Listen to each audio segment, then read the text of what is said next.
Speaker, sir, as has been discussed in Parliament previously, that the private GP scheme that is going to be made available to members of the public who normally would not go to a private doctor has been made available during the COVID period in June 2021. We've seen it as a very good scheme that is now providing a lot of services that hitherto was not provided to those Fijians who could not afford to go and visit GPs. Currently, there are 14 GPs, Mr. Speaker, sir, and one medical centre that is located in 3 different centres. Strewn across predominantly Suva, Nandi, Ba, and one in Lautoka. So essentially the scheme, prior to the new announcement, you could go to a GP for consultation, review, referrals, injections, dressing, and other minor dressing, sir. And also you could participate in the free medical scheme should they prescribe any medicine for you, sir. We had, Mr. Speaker, sir, allocated $5 million. Mr. Speaker, sir, so far we've spent $1.6 million. The cost of medical services of 58,425 Fijians have actually used these services.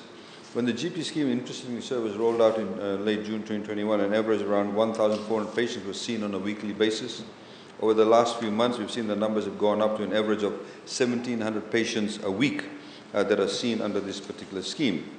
Mr. Speaker, sir, we had also announced in the budget, sir, that we will in fact now increase the type of services that will be made available under this particular scheme.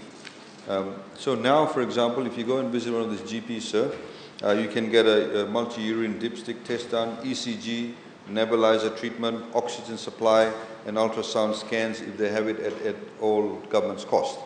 So it's actually a holistic approach to the services that these GPs will provide, sir, including, sir, as announced in the budget, we also have advertised for private medical laboratories. So these doctors can also ask for blood tests for you. So, for example, sugar, complete blood count, basic metabolic panel or basic electrolyte panel, cholesterol, lipid profile, glycated hemoglobin test, liver function, renal function. When we talk about NCDs, sir, we need to be able to capture the members of the population at this very early stage. So if they develop a relationship with a private GP who they regularly see, that particular GP will be able to track their medical record, be able to track their medical, moving as they age, for example. If they are able to do this test, they can also say to them, look, you are 30 years old, but your sugar is 6 or 7, cut it back down. Normally what we see when these people who normally cannot afford to go and see GPs, when they get really sick, that's when they turn up to the public health system. Mr. Speaker, says also announced in the budget, sir, we want to expand this particular service. We've advertised. We've received 28 expressions of interest, sir. Interestingly, in a number of new areas too, Savu Savu 1, Lambasa 1. We didn't receive anything from Raki Raki or Tavua.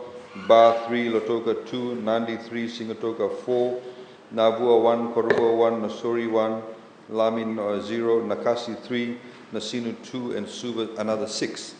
So this will become fairly wide in respect of the services they'll be able to provide, sir.